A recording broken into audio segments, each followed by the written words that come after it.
So I did just watch a really bad film about an even worse person.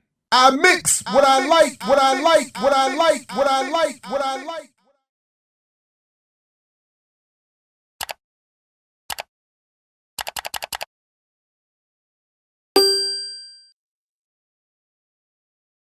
What's up, world? Welcome back to I Mix What I Like right here at I Mix What I Like. Again, I'm Jared Ball, happy to be your host. You already know what to do to support the platform, so please, if you would, pick an option, pick more than one, and have at it.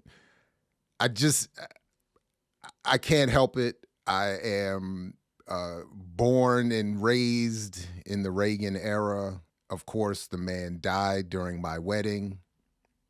So when I saw this film was coming out, I was like, I know I'm going to end up watching it. I'm going to suffer through it. It is worse than I would have even thought, both as a film and politically. So I thought just talk about it for a few minutes here. So I found this review in the Free Press. I read a couple of things about it, but this short article, a review, captures a lot of what I would actually want to say about the film, at least as a film. And I think that the author here makes a couple of interesting points, even where we don't necessarily agree politically. Of course, the links to everything I'll use will be in the show description, so have at it. But as you see here, the film, which came out not too long ago, stars Penelope Ann Miller, for some of us most famously playing the love interest in Carlito's Way, and then Dennis Quaid, for those of us of a certain age. You know, we've been seeing this guy in films for a long time. And as the title says here, Reagan is a terrible movie, but not because it's conservative. And this is written by River Page back in September of this year. And then the subtitle, even ideological films have to, entertain. Now, the film is terrible as a film, and also because it's conservative, and it's an attempt to be a hagiography of a truly horrible man. And even worse than that, it's an attempt to be a praise song for even worse politics. But as the author says here, it is also just a bad film. A deeply bizarre 135 minutes. Reagan is one of the worst movies I've ever seen. And as a critic, I'm not alone in this assessment. Reagan is almost fun bad, but it's mostly just bad, says New York Magazine. The Washington Post called it a shallow hagiography. The film has 20% critics' approval rating on Rotten Tomatoes, but the audience rating is something else entirely. So that is, it has a 20% critics' approval rating on Rotten Tomatoes, but a 98% approval rating among its audience. And its defenders are citing this figure as evidence that sneering reviews are worthless, and more along the sort of the idea that liberals can't assess a good film if it's about a conservative, and that's sort of what they're pointing to. But as it says here, Reagan is played by Dennis Quaid, is a blameless, Christ-like figure on a cross, only somehow less human and complex. At least Jesus wept. And I thought that was actually a funny line, because the film, even for those of us who want to hate Reagan, I mean, it's the someone else pointed this out, Chapo Trap House podcast, which I'm going to come back to in a moment, pointed this out, that the prosthetics on top of Quaid's already highly operated upon face make his look disturbing. So that's one thing. But the performance and the portrayal of Reagan as truly perfect, beyond what even someone who would support him would honestly want to see, is just bizarre. But it's done in such a poor and, again, uncomplicated way that it's just a mess. The biopic is produced by Mark Joseph, the man behind several Christian movies and a documentary called No Safe Spaces about conservatives getting canceled on campus. The film falls into the same traps as didactic liberal films that conservatives complain about. Films like Mimi Leder's 2018 film about Ruth Bader Ginsburg, which I have not seen, on the basis of sex, is a total Reagan-esque hagiography, a fact that critics rightfully acknowledge as wrongly excused. But these movies are proof that highly ideological films are never very good. So that part is false. I don't believe that you can't have a highly ideological film that is bad. I mean, in fact, the example they bring up here, which is painful for me to acknowledge in its accuracy, but I do agree with it, this article would argue that Mel Gibson's 2006 Apocalypto is not a highly ideological film, at least in its overt expression.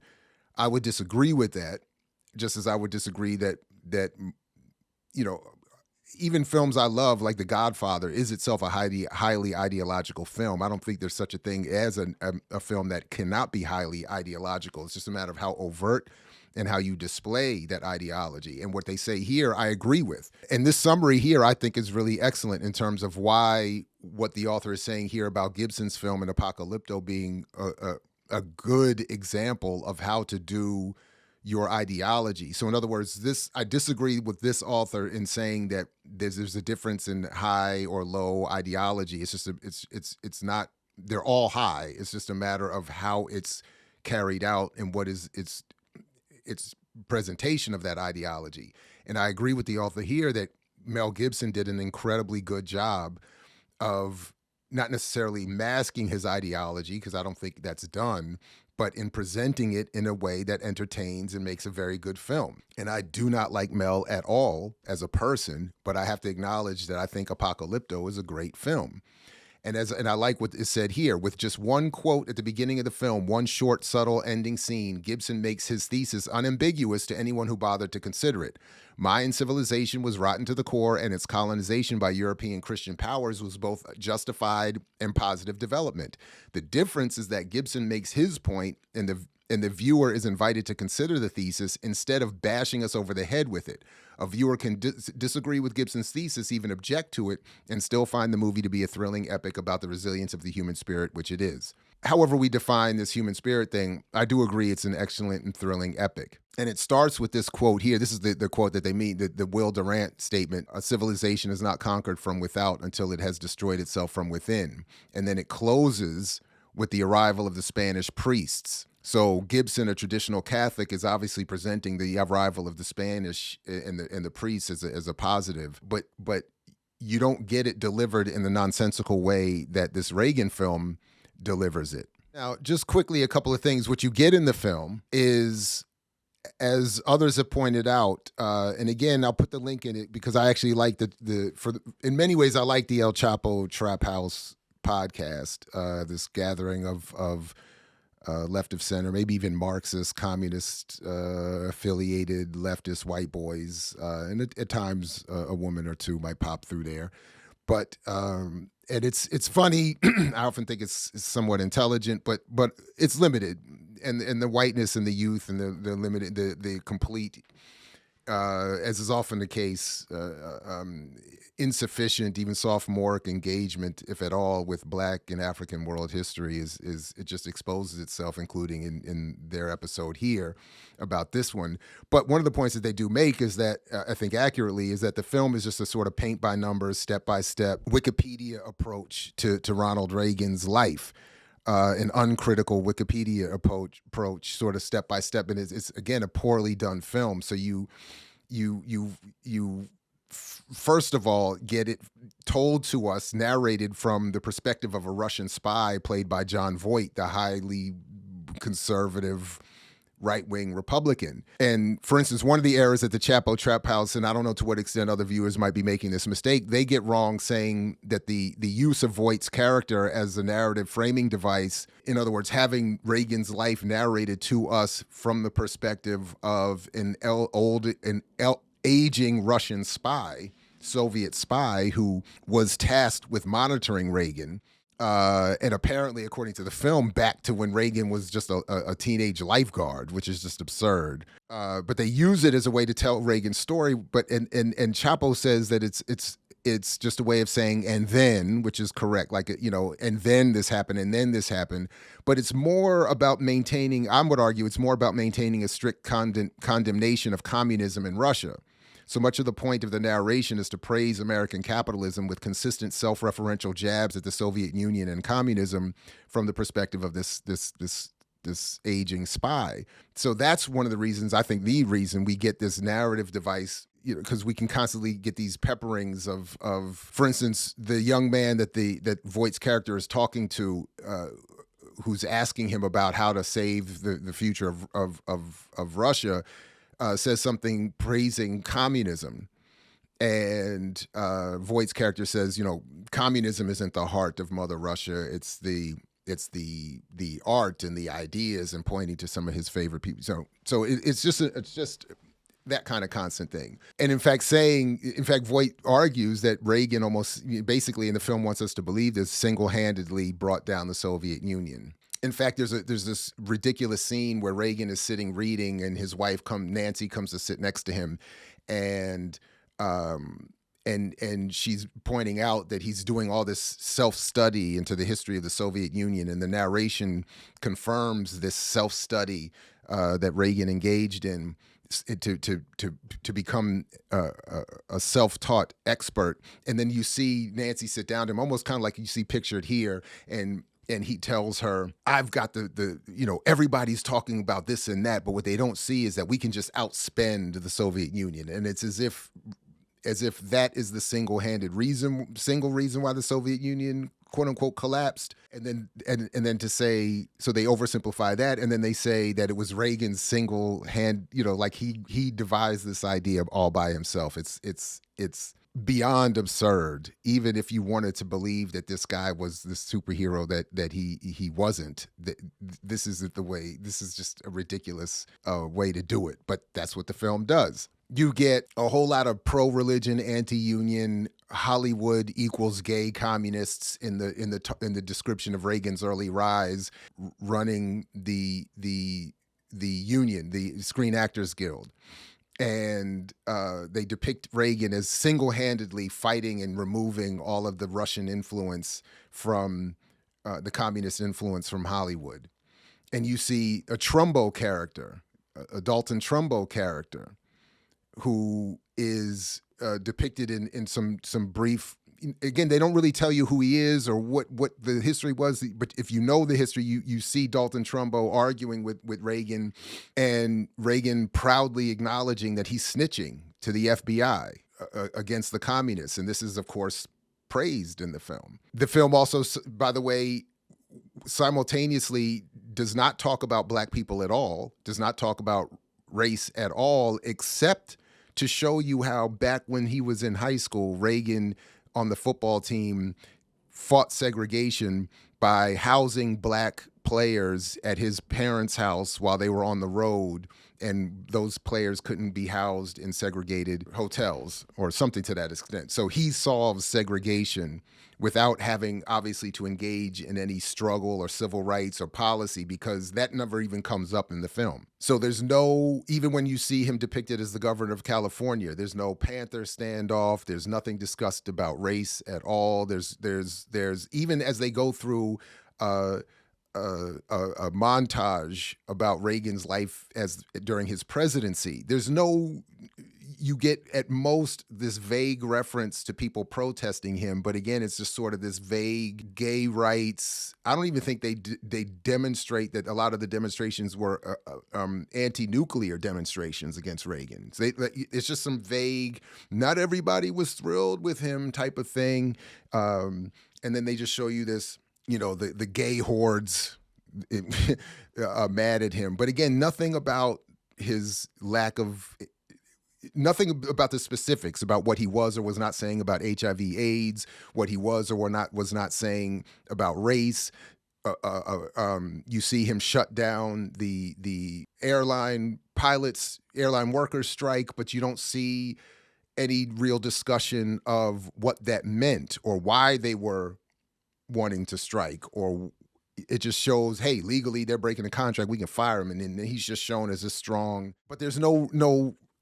Again, it's just one after the other. Then he went there, and then he did this, and then he solved segregation, and then he got rid of the commies from Hollywood, and then he shut down the gays, and then he outspent the Soviet Union and proved that, and all of this is just again, and then. It's and I think Chapo Trap House, when they said, it was funny, and I agree with them on this, that it's like a sixth grader's book report taken from Wikipedia. Just add some bad acting, makeup, lighting, and you have a Reagan movie. There's only brief mention during his debate with Jimmy Carter of Reagan's resistance to national health insurance. You actually hear they show you the actual footage of Jimmy Carter saying that he wants, or he didn't, did he say he wanted it or was willing to engage a discussion of national health insurance? And it's almost, for me, it was a reminder, wow, again, going back several decades, the arguments for what this society should have were even in many ways more advanced than we get today. And the idea that Obama was going to advance things with his Obamacare, and then, which we've seen not happen, but that was itself a walking back from what had already been previously advocated by at least some that had even Jimmy Carter at the time referring to a national health insurance. Reagan, of course, stands against that and is, and then you even hear that the Russian spy narrator falsely retelling the false narrative that the American hostages held by Iran were released because Reagan was elected, when in reality, if I remember correctly, Reagan's crew had sort of like Carter, and then the conservatives had also orchestrated some release plan that Reagan is just given credit for. They held it off so that the election could occur, and then Reagan's given. But all of that is just, it's all just Reagan did it. The world feared Reagan, so they backed down from him. By the way, you only hear Grenada mentioned once in passing. So please go check out our interview, the recent one we did with Don Rojas and Herb Boyd about Malcolm and the CIA, where Don Rojas, the comrade of Maurice Bishop, tells the story of Maurice's assassination and his relation and his proximity to Bishop on that day, and all of the details about Grenada's struggle. Because in this film, all we get is a quick joke in a conversation between Reagan and Margaret Thatcher about Margaret not agreeing with everything Reagan did in Grenada. But what did he do? And what was the point? Well, none of that is even brought up. And then that's the film. And then they gloss over his deteriorating mental capacity and sort of have this final scene where he takes a last ride on his horse with his Secret Service colleague, and acknowledging, and then they read us the letter apparently he wrote as he knew the Alzheimer's was taking over or whatever, and then that's it. It's this whole Reagan did everything. One thing that I do appreciate that they showed us, that they, of course, is not meant for us to interpret a certain way, is they show a certain point where as Reagan's career in Hollywood is dwindling. Now, they don't do what we learned in The Big Myth, the book I talked about recently. I'll put the link in the show description, where The Big Myth talks about how Reagan had at one point been a kind of liberal Democrat while he was in Hollywood, and had even at one point, I believe they said, even advocated or defended socialism. But once his career was dwindling, as this film shows, he starts becoming a spokesperson for any and every ad. He becomes a product salesman for everything from cigarettes to liquor to whatever. And then, as I noted in my notes, that he goes from selling every product from cigarettes to capitalism. And that's how he is. In fact, the authors of The Big Myth point out that he is saved, that is, Reagan's career is saved because of his being hired by General Electric to be a spokesperson for capital. So, as I said here in the book about the Big Myth, most Americans know that before becoming a politician, Reagan was an actor, but fewer are aware that Reagan's flagging screen career was revived by a job with the General Electric Corporation, or GE. Reagan hosted the popular television show General Electric Theater, where each week his voice and face reached into tens of millions of homes, promoting didactic stories of individualism and free enterprise. At the same time, he traveled across the country on behalf of GE, visiting factories, making speeches at schools, and doing the dinner circuit in communities where GE had a presence, promoting the corporation's stridently individualist, anti-union, and anti-government vision. Reagan was known as the great communicator, and the success of American market fundamentalism was ultimately a triumph of public relations. Its advocates built a myth and persuaded Americans of its truth. So just like the film about him is doing, Reagan's whole career had been revived by and become known for promoting various corporate products, and especially this ideology of market fundamentalism. Here also in Chomsky and Herman's classic Manufacturing Consent, we can see more discussion of Reagan and his politics and his spreading a narrative against communism and against the liberation struggles in Latin America, speaking out against efforts in El Salvador, Nicaragua. The Reagan administration tried to discredit and prevent legitimation of a government, and the administration was trying to overthrow. Just a quick, I'm not doing it any justice here or full justice here, but this is all that is left out of the film, that is often left out of discussions of people like Reagan. It's not just the policies and the statements that they themselves make, but it's these narratives that they carry with them. These easily digestible anti-communist, anti-socialist, anti-liberation messages that stoke the fantasies of white settler colonists and further confuse the politics, or are meant to further confuse the politics of those trying to liberate themselves. And if we go back to Mehrsa Baradaran's new book, The Quiet Coup, please check the recent discussion I had with her for more. We see her reminding us what Reagan's role in all this was as well, that during the governorship that is glossed over in this film, Ronald Reagan was elected on the Nixonian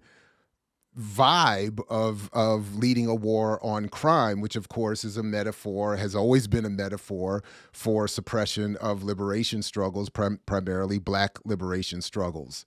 Earlier in the decade, polls had found that the most Americans believed that the nonviolent protests were unjustified and hurt the Negro cause. If majorities of Americans believed that nonviolent protests were already too much, too fast, the riots that occurred after the passage of the historic Civil Rights Act of 64 and Voting Rights Act of 65 set them off. By the way, what she talks about, that is Baradaran talks about, is the Lewis Powell memo from 1971 that was an attack on American free enterprise system, a memo that was widely distributed among conservative circles that folks like Reagan would take up in its call for launching an ideological war in defense of the so-called free market. In pursuit of the first goal, Powell urged corporations to fund scholars who would push the new party line and establish beachheads at elite institutions that he believed to be graduating scores of bright young men who despise the American political and economic system. Now, it's interesting because even in the film, there's a running theme in this Reagan film of him chastising those who went to Ivy League institutions while he went to some more lower form college, but was able to, of course, figure everything out anyway. So it stands to reason that he would have been an early adopter, or been told to be an early adopter of the Powell memo that was saying, look, these elite universities are becoming too soft. What is required to achieve growth, prosperity, and ultimately human fulfillment, Reagan said in 1981 at the IMF, is a willingness to believe in the magic of the marketplace. And Thatcher said, economics are the method, the object is to change the heart and soul. So again, what I like about the argument here, both in The Big Myth and in Baradaran's Quiet Coup, is that the argument is a narrative argument. It's an ideological argument. It has nothing to do with data and reality, and the same could be said and should be said more clearly about the myth of Black buying power. These are all narrative, ideological, messaging, branding arguments. They have nothing to do with anything data-driven or measurable. By the way, when I mentioned the Powell memo, the Lewis Powell memo a few minutes ago, what it says here in Baradaran's book is that the people who constructed the Powell memo and the Powell-like politics, and Powell himself, ended up in Reagan's administration. So it's the people constructing the narrative get hired to implement the narrative. In fact, as Baradaran points out here, that without the American Enterprise Institute and this collage of Heritage Foundation and other conservative think tanks, people like Reagan wouldn't have been elected. These are the folks that help create the narratives and create the talking points and create the mythologies that invite people to support folks that are ultimately not going to be helpful to them. And as she says here, that is Baradaran, under the Reagan administration, the quiet coup became a big bang. That, you know, so he is instrumental, in other words, in implementing a lot of the conservative views, narratives, policies that continue to play out in this country and elsewhere politically to this day. Financialization of the world economy provided a limitless supply of capital, which eliminated constraints on public spending. As an internal Reagan memo noted, capital inflows helped finance an unprecedented domestic investment boom and a robust expansion that has dramatically improved our standard of living, end quote. Or as the one historian recounts, Asia allowed the U.S. economy to drink endless dollar cocktails. It was in this state of abundance that Reagan imposed austerity at home. Welfare was cut, housing was not built, and redline cities were deprived of funds.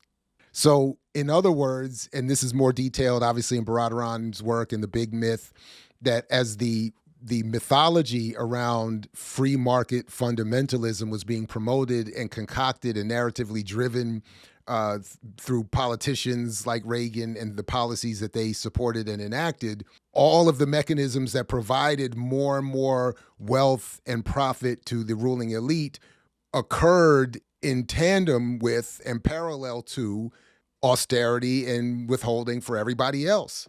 So as the country could basically print money, and we saw it again during the COVID pandemic, the country can print money to save the ruling elite and those who own the economy, but somehow does not have sufficient funding to support the actual needs of people at the bottom. And Reagan was essential in bridging generationally that Nixonian ethic into the late 80s and on. So obviously it gets much worse. Reagan was horrible. The people that supported him are horrible. The world he helped produce and evolve suffers as a result.